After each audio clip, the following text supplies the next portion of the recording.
fois de plus encore, nous vous saluons, chers téléspectateurs, de partout où vous êtes en train d'écouter cette belle émission. Nous sommes là pour un problème qui mine notre société aujourd'hui et nous disons non au racisme. Et voilà, aujourd'hui sur cette table, j'ai l'honneur de recevoir encore cette pléiade des hommes qui sont là pour que nous apportions une lumière, des éclaircissements, la compréhension et non seulement cela, des solutions idéales pour ce problème. Alors aujourd'hui, non au racisme, je me tourne de l'autre côté, je dis encore bonjour à Joël qui est déjà régulier, qui est encore à cette émission. Bonjour, grand Joël.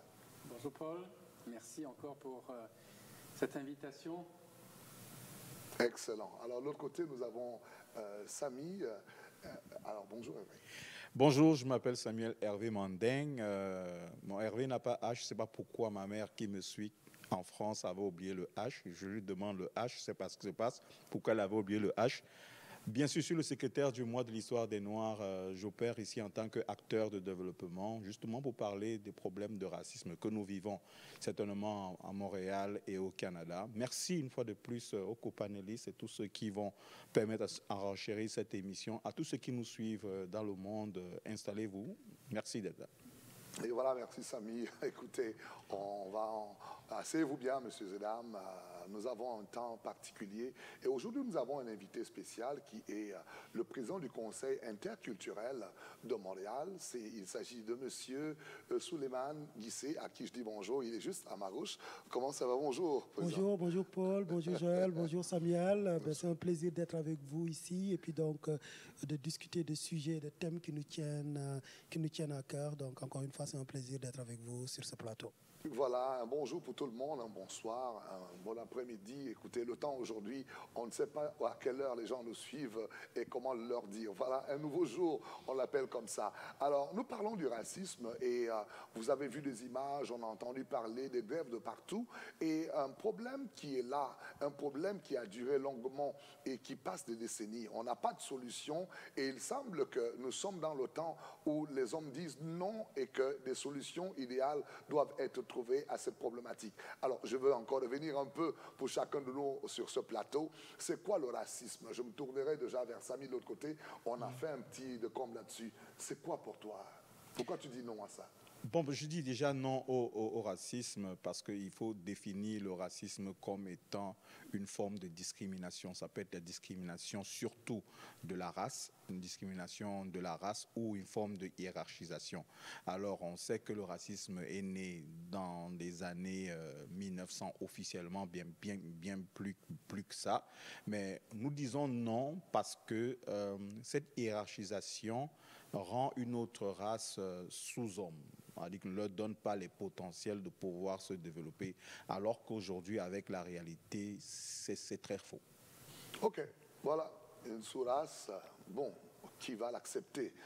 C'est la question qu'on se pose. Je ne pense pas qu'il y a... C'est quoi déjà la race? On va revenir dessus. Allons-y, Joël. Pourquoi non à ce fléau? Et on voit des rassemblements de partout dans le monde, hein, il faut le dire. De l'Asie à l'Europe, de l'Europe à l'Afrique et de l'Afrique à l'Amérique. Des gens qui sont décidés, déterminés, parce que certaines choses doivent s'arrêter. Trop, c'est trop peut-être. Oui, non au racisme parce que le racisme est une façon de diminuer l'autre, d'exploiter l'autre, de profiter de l'autre. Alors ça, c'est pas récent, même si c'est vrai, le terme racisme est relativement récent, en début du 19e siècle, mais sinon l'esclavage et la mise sous tutelle d'autres populations que celles qui nous représentent est un fait qui remonte malheureusement aux origines de l'humanité. Et c'est une des problématiques que vit l'être humain, de vouloir dénigrer ou de vouloir abaisser, de vouloir exploiter l'autre. Alors non au racisme dans ce sens-là, et moi je vais dans un sens plus large, même non à la discrimination, parce qu'on parle de racisme, et je l'évoquais brièvement à la dernière émission, on a l'antisémitisme qui est du racisme, de la discrimination vers les juifs, on a l'islamophobie, on a le racisme qui est plus cristallisé dans la pensée des gens noirs, blancs, mais en fait il faut aller beaucoup plus loin, il faut arrêter de discriminer, il faut arrêter de vouloir exploiter ou de vouloir profiter et de vouloir mettre de côté la personne qui n'a pas la même race que nous, comme le disait Samy, ou la même religion, ou la même appartenance politique. Il faut qu'il y ait un changement dans le regard de l'être humain par rapport à l'autre être humain. J'ai lu récemment une citation de l'acteur Freeman Morgan aux États-Unis qui disait moi je ne te regarde pas comme un blanc, ne me regarde pas comme un noir, regardons-nous comme deux personnes, deux êtres humains. Et je pense que si on arrive à cet aspect-là, de regarder l'autre comme une autre personne, comme un autre être que Dieu a créé, nous sommes des êtres égaux, et dans ce cas-là, les différences, les barrières et les abus vont cesser. Oh, merci Joël, merci. À notre égard, on se regarde comme des êtres humains. Ça, je ne voyais pas la belle phrase, bien qu'elle soit prise de loin, je la retiens quand même sur ce plateau. Alors, allons-y un peu écouter de l'autre côté, notre invité spécial, le président du Conseil interculturel, qui a un peu ce plateau qui brase un peu toutes les cultures et qui est avec nous à cette émission aujourd'hui, à qui nous saluons déjà. Bravo, c'est le nouveau président. Je tiens à féliciter encore votre mandat. Merci et nous attendons de vous beaucoup de choses. Qu'est-ce que vous en dites? Non au racisme, nous sommes là pour cela. Vous dites oui ou non? Ben, naturellement, non au racisme. Le racisme, c'est un fléau. Et puis, là, ça nous rassure quand même. Merci. Et puis, le racisme, c'est un fléau. C'est de la discrimination, comme on disait. Mais dans une société démocratique qui se veut égalitaire et qui se dit inclusive, on ne peut pas se permettre d'accepter que des populations soient marginalisées, soient exclues, soit mis au second rang, juste en raison de leur couleur de peau, de leur religion, de leur origine ethnique. Donc en fait, le racisme est juste le contraire de l'humanité, de l'humanisme, de ce qui fait en fait l'être humain. Donc oui, non au racisme, tout simplement, oui. Oui, le contraire de l'humanisme, le contraire vraiment de la raison d'être des hommes. Il me semble que c'est le terme, les mots sont forts. Et j'aime bien les entendre du président du Conseil interculturel de Montréal. On va revenir dessus un peu tout à l'heure. Mais déjà, je commencerai par lui parce qu'il est notre invité spécial. Voilà, dans la ville de Montréal, est-ce qu'il sévit vraiment le racisme? Si je posais la question, peux-tu nous le confirmer en tant que président? Est-ce que tu l'as vécu? Est-ce qu'il y a des points sur lesquels tu as été témoin ou des scènes qui t'ont marqué ou encore des histoires retenues de ce fléau à Montréal? Ben, effectivement, au-delà de ma personne, on le voit dans les chiffres, les statistiques qui sortent, qu'à Montréal, on l'a vu même durant la Covid, dans les quartiers multiethniques, c'est là où la situation a été plus quand même difficile.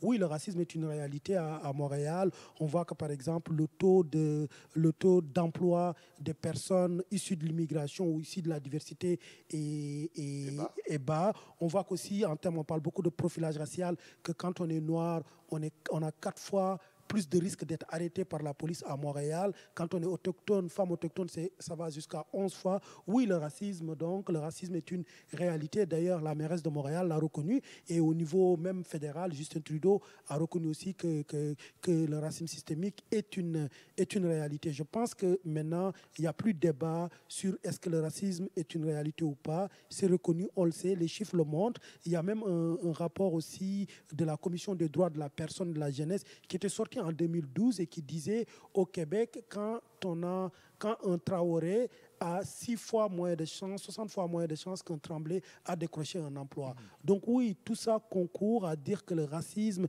est une réalité et qu'il y a des populations qui sont exclues, qui s'en sortent moins en raison de leur origine ethnique et qu'à diplôme égal, un jeune noir a tout simplement moins de chances de décrocher un emploi qu'un Québécois. Oui, le racisme est une réalité à Montréal, donc au-delà de ma personne. Oui, mais c'est profond, merci beaucoup, parce que vous le dites bien. J'ai tout à l'heure retenu l'expression le racisme sismique. Comment ce mot, il est articulé un peu dans quel sens? Comment vous l'expliquez? Oui, racisme systémique. Donc, quand on regarde racisme systémique, il y a le mot système. Le système, c'est quoi? Oui. C'est un ensemble d'éléments qui ont des intérêts propres, des intérêts communs. Et quand on parle de racisme systémique, c'est simple, c'est que dans la société, il y a des gens qui sont privilégiés plutôt que d'autres. Donc, et puis on le regarde, c'est-à-dire on n'a pas tous la même chance. Et ce qui fait qu'on n'a pas la même chance, c'est notre couleur de peau, c'est pas tant nos acquis, c'est pas tant les efforts qu'on fait. On a beau faire les efforts, c'est qu'arrivé à un moment donné, puisque moi je suis de telle origine ou j'ai telle caractéristique biologique ou physique, ben, j'ai plus de chances d'exister ou de plus de chances de décrocher quelque chose plutôt que... Donc c'est le système qui monte ainsi des structures qui permettent que de tels éléments ou encore cette façon de voir des choses soit perçue. C'est des systèmes qui sont mis en place, que vous voulez dire?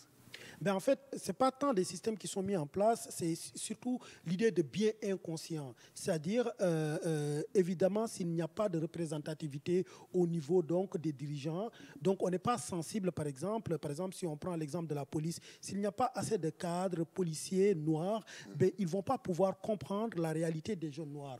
Donc ça, en fait, de façon juste inconsciente, ils vont en fait reproduire des biais. Qu'est-ce que les biais inconscients? Les biais inconscients, c'est ce qu'on appelle les mécanismes en fait d'exclusion des minorités. C'est des stéréotypes et des préjugés. Et ça, tout le monde en a. C'est-à-dire, on va en Afrique, les Africains peuvent avoir des stéréotypes à l'égard des Français. Okay. Les Québécois peuvent avoir des stéréotypes ou des préjugés à l'égard des Français, d'où le terme maudit français. Les Noirs aussi peuvent avoir des stéréotypes à l'égard des Blancs. Donc ça, c'est humain, c'est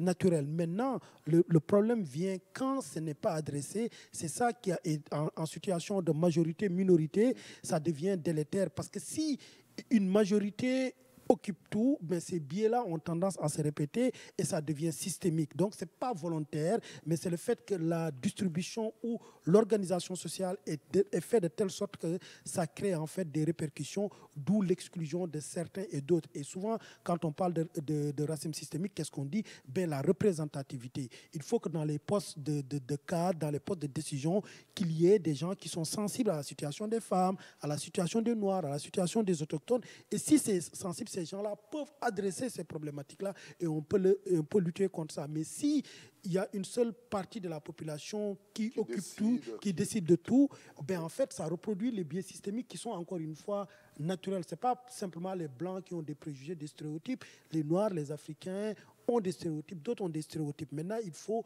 une meilleure organisation de la société pour éviter en fait ces biais systémiques-là, pour éviter le racisme systémique. Mais ce qui est important dans le racisme systémique, quand on parle de racisme systémique, le racisme systémique, ça ne veut pas dire que c'est intentionnel et c'est pour ça que c'est difficile. Parce que quand on parle de racisme systémique, la personne à qui on s'adresse, elle va dire ben, il me traite de raciste. Non, on veut dire que le système... Donc, ce n'est pas intentionnel, c'est qu'il y a des choses qui nous amènent à réagir parce qu'elles sont en nous, c'est ce que nous sommes, c'est bien ça? C'est ça, c'est-à-dire c'est ce que nous sommes, et puis nous, on ne le réalise pas en fait. C'est ça qui est dangereux. Si on prend un policier qui est très violent ou qui est plus hostile à des jeunes, à des Noirs qu'à des Blancs, ben, peut-être dans ces stéréotypes, ben, il a une certaine conception des Noirs et puis il n'a pas été éduqué là-dedans. Donc, ce qui fait que dans son action de policier, il va le reproduire. C'est ce qui fait même le réel danger parce qu'en fait, quand vous réagissez par rapport à quelqu'un sur certains points parce que vous ne le connaissez pas, il y a déjà un préjugé à la limite qui est conçu en vous et qui cause à ce que l'action que vous posez, si vous ne pouvez pas réaliser qu'elle soit équilibrée, parce que la même action, ce serait normal que vous jugiez en vous-même que ceci soit posé de manière équitable sur également quelqu'un qui vous ressemblerait. Mais si vous le faites et qu'en vous, de manière consciente, que vous réalisez qu'il y a un déséquilibre et que vous n'êtes pas conscient, moi là, ça me cause un problème là.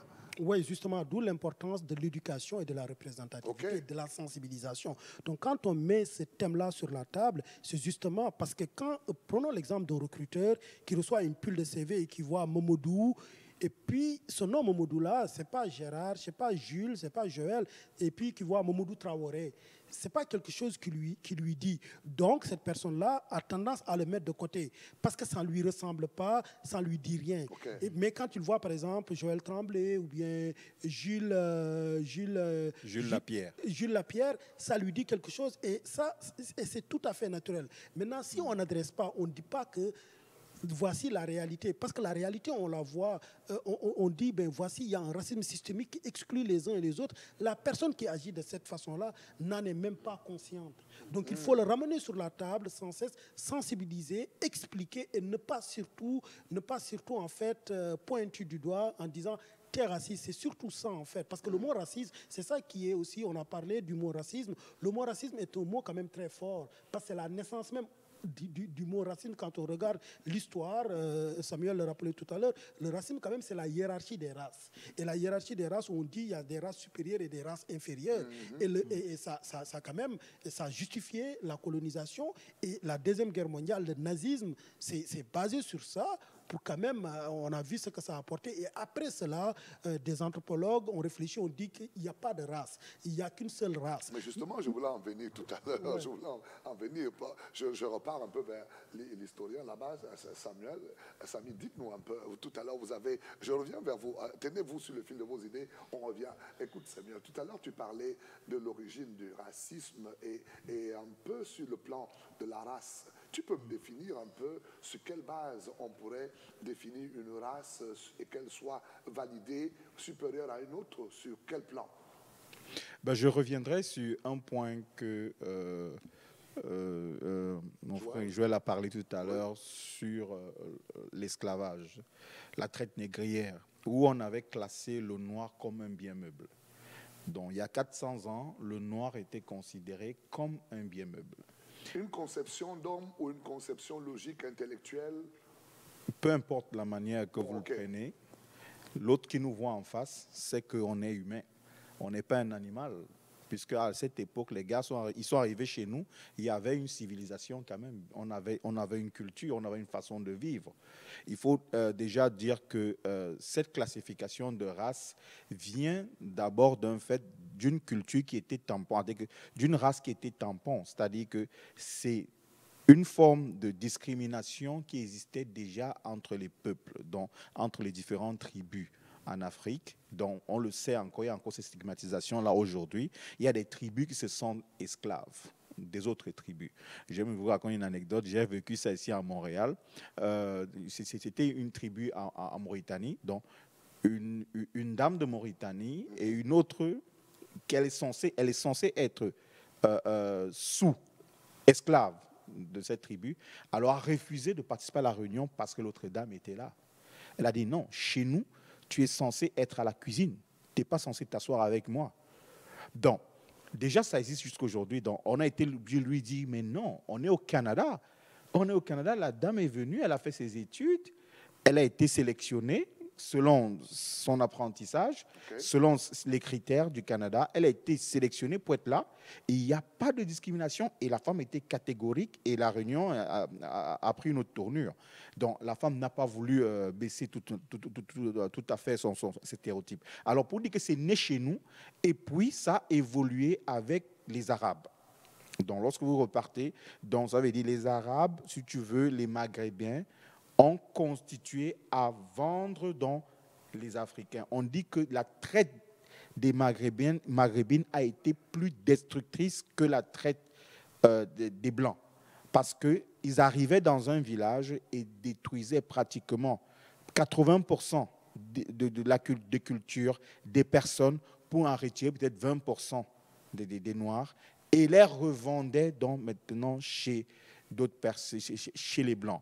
Alors, de là est parti déjà des stéréotypes de classification de culture. Ce qui fait que même aujourd'hui, l'arabe pense qu'il est plus supérieur que nous.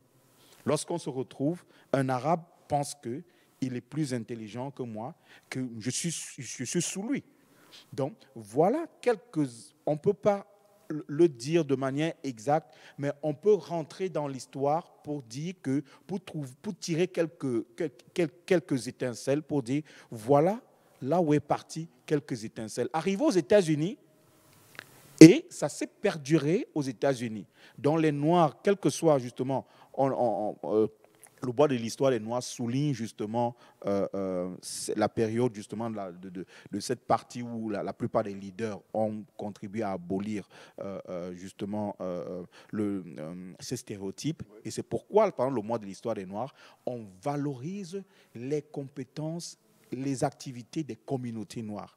Donc, pour chuter, c'est parti bien plus longtemps, parce que s'il faut rentrer même aussi dans la Bible, il y avait des peuples qui étaient esclaves des autres. Donc, on prend le peuple israélien qui a été en esclave en Égypte. Donc, lorsqu'on revient dans les temps supposés modernes, on voit les Noirs qui ont participé, qui étaient en esclavage en Amérique. Donc, c'est une vieille question qui est même au-delà même de la Bible. Mais est-ce que la question, celle-là, on connaît un peu ces réalités, mais est-ce que ce n'est pas voué aux intérêts des uns et des autres? Parce qu'il ne s'agit pas d'une logique sur laquelle on pourrait mettre une évidence d'une race supérieure, mais plutôt une lutte d'intérêts quelque part. Oui, on l'a dit la semaine dernière, ça part de l'intérêt, de l'économie. On peut dire qu'avec la montée de l'économie, du développement, de la production, de la surproduction, il y a certainement abus. Et même lorsque on se retrouve entre nous, si on se met à produire, on va découvrir des maillons faibles. Et des maillons faibles ne pourront pas suivre la chaîne. Ils seront abusés. Donc l'abus, c'est lorsque vous allez prendre au-delà de ce que la personne peut fournir.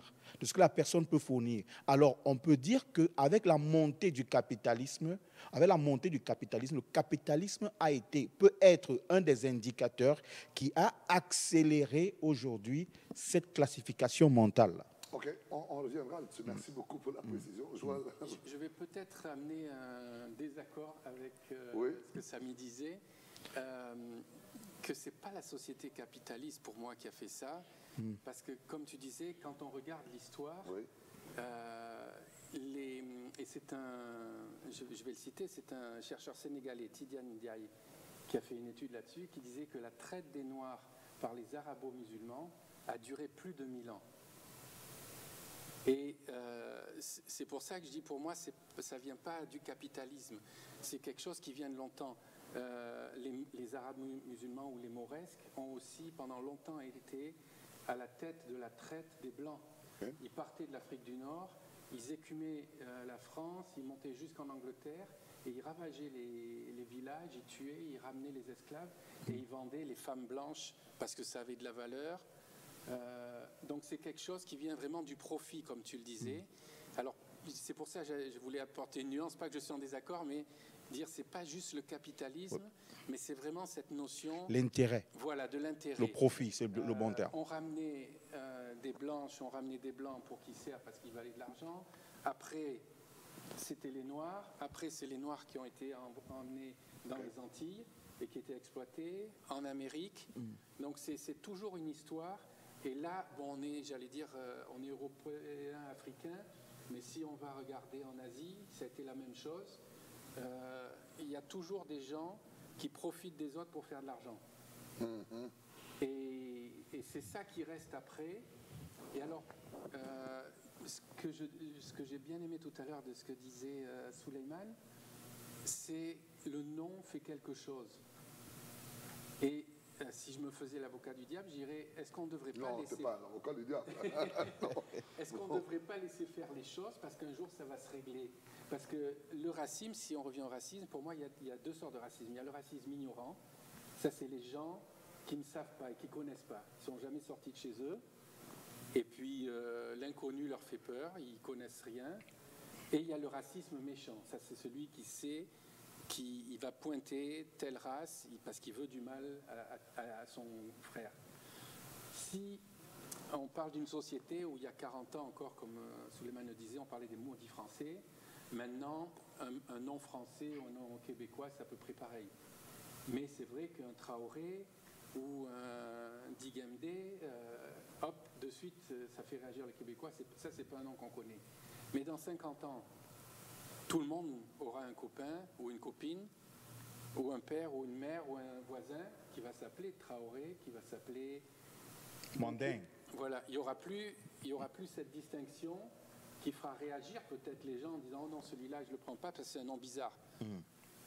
Mais là, comme je dis, c'est se faire l'agent du diable parce que si on laisse la société évoluer comme ça, je ne suis pas sûr qu'on aille dans le bon sens. Bon, écoute, c'est peut-être un début de solution, mais une solution où il faut bien voir quels sont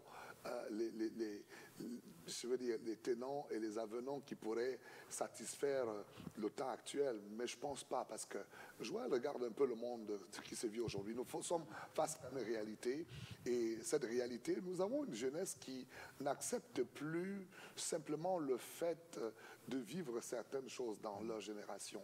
Et nous avons un message adressé à ces jeunes.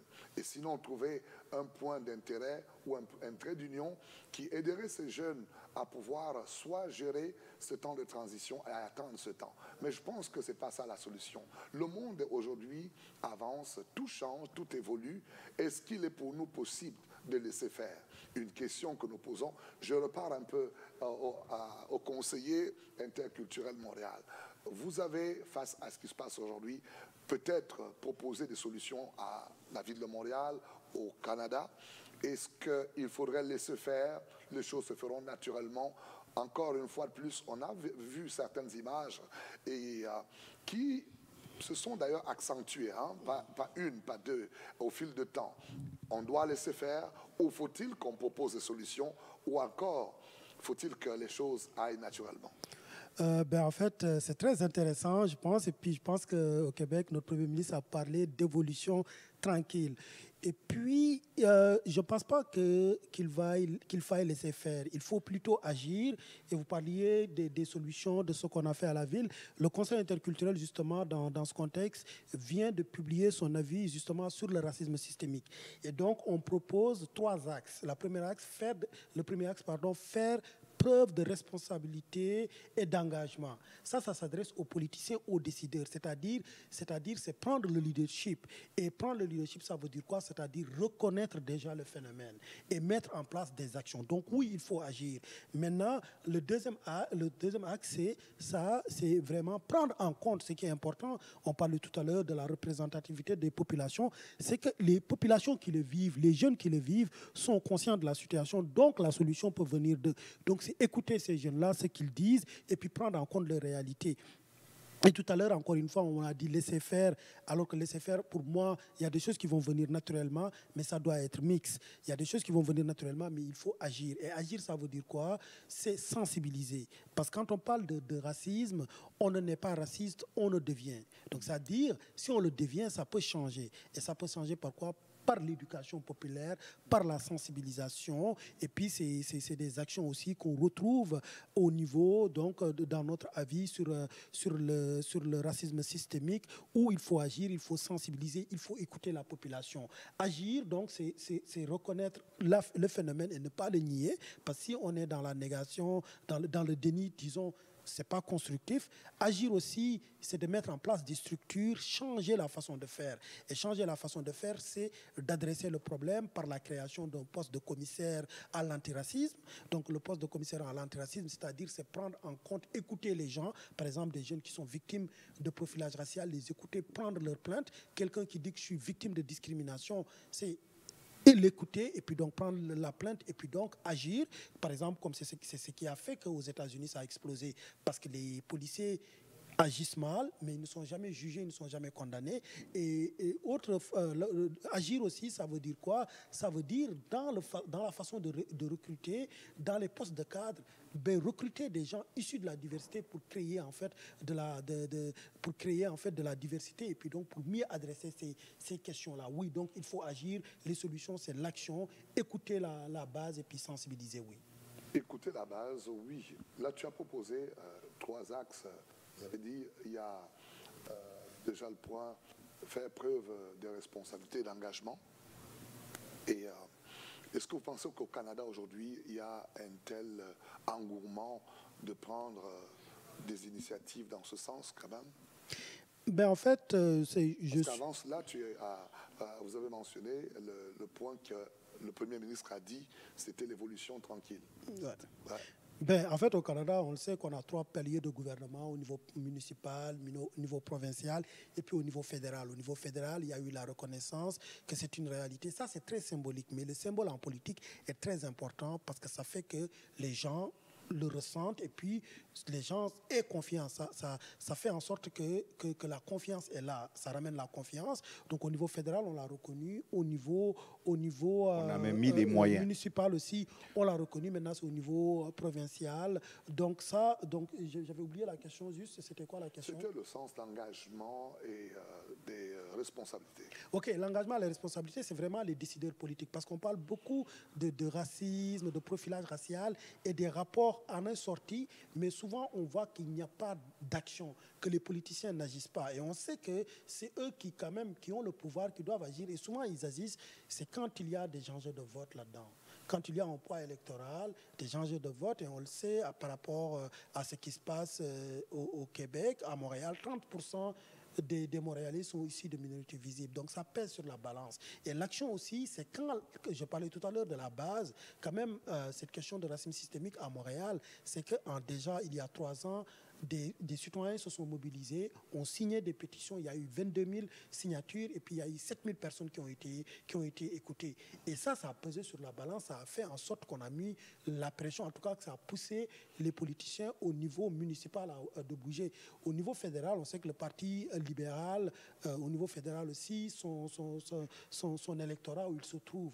Donc c'est clair que la base doit pousser, et si la base doit pousser et imposer le rapport de force, après ce qui va pousser que les gens agissent, c'est vraiment en termes de poids électoral, en termes d'enjeux électoral. Mais la solution reste encore une fois la base, les citoyens. Si les citoyens se mobilisent, le mettent sur la table, les politiciens vont agir. C'est ça, M. Souleymane. Moi, je dis, ce que vous dites là est intéressant, mais est-ce qu'aujourd'hui, l'enjeu, je me tournerai vers le pasteur Joël et puis vers Samy, est-ce que l'enjeu n'est pas aujourd'hui, pas seulement à tout attendre des politiciens? Oui, ils ont la décision à prendre, mais il n'y a-t-il pas aujourd'hui un moyen par lequel on pourrait, déjà en tant que leader d'opinion, à commencer un travail dans l'enjeu communautaire sur les pôles d'influence, parce qu'aujourd'hui, le politicien, il est là, mais est-ce qu'il peut tout régler? C'est le problème aujourd'hui, Pasteur Joël. Non, il faut vraiment que chaque famille prenne conscience. Alors, comme Souleymane le disait, s'il y a une reconnaissance au niveau officiel politique, il va y avoir déjà un concept de plus ou moins défini, mais ensuite, c'est au niveau des familles qu'il faut qu'il y ait cette réflexion et qu'il faut qu'il y ait ce travail. Les enfants, naturellement, ils grandissent ensemble, ils jouent ensemble. Si, en grandissant ensemble, ils s'invitent les uns chez les autres, il va y avoir déjà un mélange qui va se faire où il n'y aura plus cette peur de l'autre ou cette ignorance de l'autre, de la culture de l'autre, des coutumes de l'autre, qui viennent des fois déranger. Ah, mais nous, on fait ça, pas ça comme ça, pourquoi eux, ils le font? Mais si tu as les enfants qui jouent ensemble et que tu permets aux enfants de jouer ensemble et de s'apprécier, de grandir ensemble, il y a déjà des barrières qui vont tomber. Alors, je pense qu'il ne faut pas s'attendre des politiques, parce que les politiques sont aussi le reflet de la société. Mais oui, je reviens un peu sur le plan. Tu as dit quelque chose tout à l'heure avant cette deuxième intervention. Tu disais qu'il y a un racisme ignorant et un racisme méchant. Peux-tu me l'expliquer un peu? Le racisme ignorant, c'est quoi? Parce que tout à l'heure, j'ai entendu, on n'est pas raciste, on le devient. Et comment tu l'expliques, le racisme ignorant, c'est quoi ça? Mais le racisme ignorant, c'est celui qui ne connaît pas l'autre, et parce qu'il ne le connaît pas, il en a peur. Donc parce qu'il en a peur, il va prendre des décisions où il va exclure, où il va faire des choses parce que ce n'est pas son vis-à-vis. Et il ne sait pas comment s'adresser à lui. Ce n'est pas des fois le même langage parce qu'on n'a pas le même arrière-plan, on n'a pas la même culture en arrière. Et il y a des choses qui peuvent être dites mal comprises. Je me rappelle, quand on est arrivé au Québec, il y avait des expressions qui ici, pour nous, ça ne voulait rien dire. Parce qu'on n'était pas québécois. Ouais. Alors, quand tu arrives en plus d'un continent autre et que tu as une autre couleur, une autre culture... Une autre façon de parler... Voilà, tu peux avoir des problèmes de communication. Ouais. Donc, tout ça, c'est ce que j'appelle le racisme ignorant. Ou, par ignorance, donc, tu fais des choses, tu exclus, tu juges... C'est ça, le racisme méchant, c'est quoi ça? Mais le racisme méchant, ça malheureusement, c'est ce qui est dans le cœur de l'homme, et c'est ce que dit la Bible. Oui. L'homme a un cœur méchant, de nature. Et tant qu'il ne reçoit pas Jésus pour changer son cœur, il y a des comportements qui dévient vers le mal. Alors tu as des gens qui sont bons, tu as des gens qui sont mauvais. Pourquoi il y a des gens qui sont des violeurs? Pourquoi il y a des gens qui sont des abuseurs? Parce que le cœur est mauvais. Alors pourquoi il y a des gens qui sont racistes? Oui. Parce qu'ils sont mauvais, et du moment qu'ils voient une autre couleur ou qu'ils entendent une autre langue... Et là, ce n'est plus ignorance, ce n'est plus... Non. C'est un choix. C'est un choix. OK. Lui, je vais lui faire du mal. Lui, je vais en profiter. Je suis supérieur à lui. Voilà. Malheureusement. Samy, qu'est-ce que tu penses aujourd'hui? Nous sommes devant l'écoute des jeunes, par exemple. Tout à l'heure, le président du conseil le disait, qu'il avait l'intérêt pour nous à écouter nos jeunes. Les jeunes, est-ce que de la manière dont ils font, est-ce que c'est un début de solution où il faudrait recadrer cela et mobiliser ces jeunes à comprendre comment on peut fédérer pour quelque chose d'agréable? Ben, je pense que Souleymane l'a si bien dit, le président du Conseil interculturel de Montréal, le Conseil interculturel de Montréal est la voie autorisée pour ce genre de situation. Il conseille justement certains élus et donne des avis structurés pour la population. Okay. Alors, juste un point que je vais ajouter dans ce qu'il a dit, parce que tout ce qu'il a dit, c'est correct. Un point, la participation citoyenne. Et lorsqu'on parle de participation citoyenne, je reviens sur un proverbe de Confucius qui dit que quand tu pointes la responsabilité une fois sur quelqu'un, tu es 3 fois responsable de ce qui t'arrive. Le pouce est juste témoin, tu vois un peu. Donc, pour résoudre le problème du racisme ici, il faudrait qu'on soit tous concernés. Alors, lorsqu'on parle de concernés, on parle aussi des Africains. Parce que lorsque vous sortez dans toutes les manifestations, vous posez les questions à certains Africains, des communautés noires africaines, ils ne se sentent pas concernés. Certains ne se sentent pas concernés à un pourcentage suffisamment élevé. C'est d'actualité. Ils ne se sentent pas concernés à un certain niveau. Si vous trouvez des Africains qui sont à l'intérieur, moi je ne peux pas considérer, nous sommes la première génération, donc Souleymane et moi nous sommes pratiquement la première génération des Africains. On peut dire de ma génération, je viens d'arriver au Québec, au Canada ça fait quelques années, 6 ans. Je me suis intégré, oui, voilà. Mais on peut pas dire que nous sommes des modèles. On peut pas être un tout.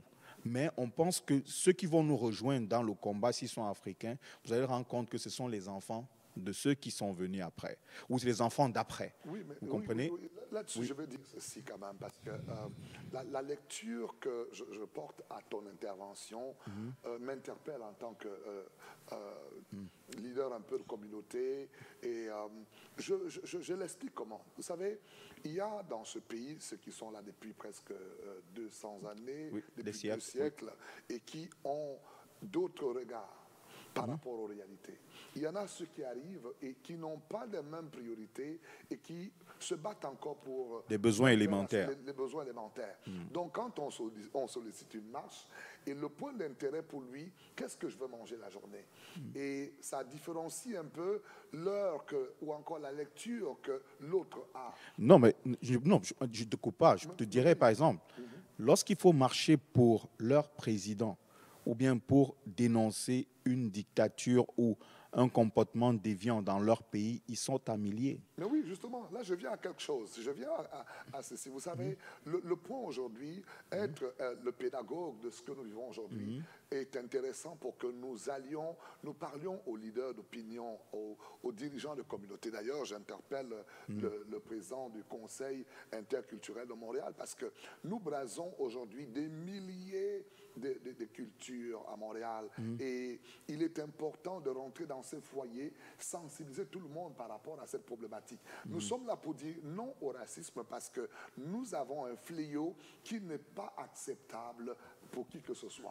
Alors, comment rendre se rendre efficace? J'ai bien aimé tout à l'heure quand le président parlait des votes et la voix qui compte. Il nous faut mobiliser chacun pour qu'on se tienne par rapport à cela pour changer la tendance. C'est pourquoi je parlais de participation. Je pense que je parlais de participation citoyenne. Oui. Lorsqu'on parle de participation citoyenne, il y a le vote, il y a la participation même pour faire du bénévolat, aller dans ton arrondissement, un peu partout. Nos communautés, on est ici pour sensibiliser aussi nos communautés, de comprendre que lorsqu'un policier nous arrête en route, il a deux regards. On est d'abord noir, et après je dis, mais écoute, c'est vrai, je suis noir, mais après, soit il va dire, soit tu es haïtien. Donc ça veut dire que lui, avant que tu dis, mais non, je ne suis pas haïtien, je suis camerounais, ou bien je suis africain. Ah, ok. Et puis, c'est sa réflexion. Alors, c'est pour dire que nous sommes tous dans un combat. Nous sommes tous dans un combat. On doit se joindre, on doit comprendre l'importance de s'intégrer dans cette société. C'est ça que Souleymane parlait hors micro de la culturation. De la culturation, on doit comprendre les intérêts, on doit comprendre le pays où nous sommes. Parce que, lorsque je prends un exemple de ma communauté, les Camerounais, un leader camerounais est arrivé ici, ils ont battu le record de se mobiliser plus de 10 000 au Palais de Congrès. Le Palais de Congrès est l'une des plus grandes salles à Montréal que aucune communauté africaine n'a pu remplir. Mais ils ont rempli ça pour un leader d'opposition. Donc c'est pour dire qu'ils ont des enjeux qui sont ailleurs. Ils ont des enjeux. Il est important de leur faire comprendre qu'il y a des enjeux ici qui vont toucher leur génération, auxquels ils vont participer. Oui, je voulais arriver parce que le point d'intérêt, quand on le comprend, tout le monde se mobilise. Et c'est ça aujourd'hui, c'est bien de le dire. Et on va encore en reparler parce que je parlais tout à l'heure de l'éducation que nous devons porter un peu à tous les foyers où on peut avoir des dirigeants qui peuvent aider dans ce sens à éduquer le peuple, à montrer, parce que tout à l'heure, je vous donnais un exemple, et je vais encore le redire ici, le racisme pour quelqu'un d'autre serait simplement quand on te dit, voilà, sale nègre. Bon, pour quelqu'un d'autre... celui qui vient d'Afrique. Celui qui vient d'Afrique. Je m'en fous. Je m'en fous. Il est là pour d'autres intérêts et il ne perçoit rien du tout là-dessus. Ouais. Donc, il y a une éducation à porter et il y a également aujourd'hui, ce que je dis, l'effort que nous devons mener nous aussi, leaders, en tant que leader dans les communautés, à pouvoir joindre un peu les points de sensibilisation et d'éducation dans la société. Mais je viens à ceci, l'écoute des jeunes, parce que les jeunes aujourd'hui sont mobilisés. Nous, peut-être, on a ce reflet, ceux qui viennent d'Afrique, mais ce n'est pas la même lecture que j'ai des milliers de jeunes que je vois aujourd'hui dans les communautés noires, qui disent « trop, c'est trop ». Et il me semble que nous sommes à une heure où les choses ne peuvent plus être perçues comme on pourrait encore accorder du temps sans solution. Alors, les solutions, c'est quoi? Tout à l'heure, j'ai bien aimé le point qui est celui d'agir, de poser les points d'éducation, de mobiliser à ce qui est l'intégration de certaines personnes au poste de responsabilité dans les communautés noires et bien sûr dans tous les peuples. Mais il y a également un élément que je dis, Samuel, vous allez parler tout à l'heure du peuple qui soit identifié à être africain. Mais ici à Montréal, par exemple, ou en Amérique du Nord, nous avons un réel combat des Noirs également, où se mettre ensemble est parfois complexe. Un Haïtien ne se voit pas comme un Africain. Et pourquoi cela? Pourtant, le regard de l'autre côté, noir, c'est noir. Et donc, il y a un effort à faire et à porter à ce que nous puissions valoriser une cause juste, que personne n'accepterait. Joël est blanc, je suis noir, mais nous sommes des frères dans le Seigneur. Ce problème n'existerait jamais. Et je reviendrai tout à l'heure à Joël qui a abordé une solution, c'est l'état du cœur de l'homme. Comment on peut guérir ce cœur-là? Parce que sinon, même l'éducation qu'on donnerait, au fond, on cacherait, on serait en train de voiler une méchanceté. Pourtant, elle est là. Qu'est-ce que tu en penses, Joël? Que l'histoire nous montre que malheureusement, c'est quelque chose qui est enraciné profondément. Et dès qu'il y a une occasion, ça ressort. Oui. Parce que tant que le cœur de l'homme n'est pas changé, les racines sont les mêmes. Alors il faut vraiment que chaque personne fasse une rencontre avec Dieu pour que son cœur soit changé et que ce qui peut produire ces racines après disparaisse. Parce que quand Dieu a créé l'homme, il a créé l'homme à son image. Il n'a pas créé plusieurs images de lui avec différentes couleurs, mais il a créé l'homme à son image. Donc il m'a créé moi, il t'a créé toi. Il n'a pas dit j'en fais un blanc, j'en fais un noir parce qu'ils sont différents. Non, on est à son image. Donc je ne sais pas s'il est noir, je ne sais pas s'il est blanc, je ne sais pas s'il est jaune. Je sais que je suis à son image et je sais que tu es à son image.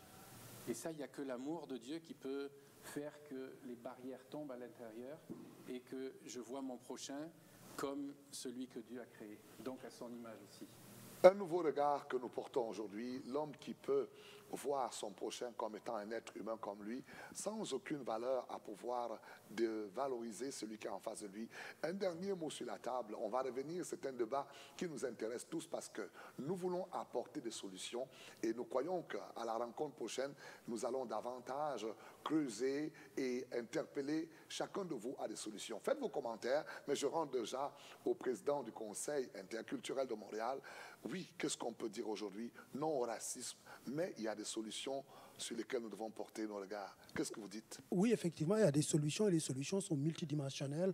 On a parlé tout à l'heure de la dimension religieuse. Il y a eu aussi Joël qui a parlé de la dimension sociologique en parlant des jeunes de différentes couleurs, de différentes origines qui grandissent ensemble. Ça, c'est déjà une première étape. Mais c'est-à-dire ces jeunes-là, déjà, dans l'éducation, dans la conception même, dans la conception de l'autre, il y a quelque chose de positif qui arrive. Mais en même temps, ça ne change pas les structures du système.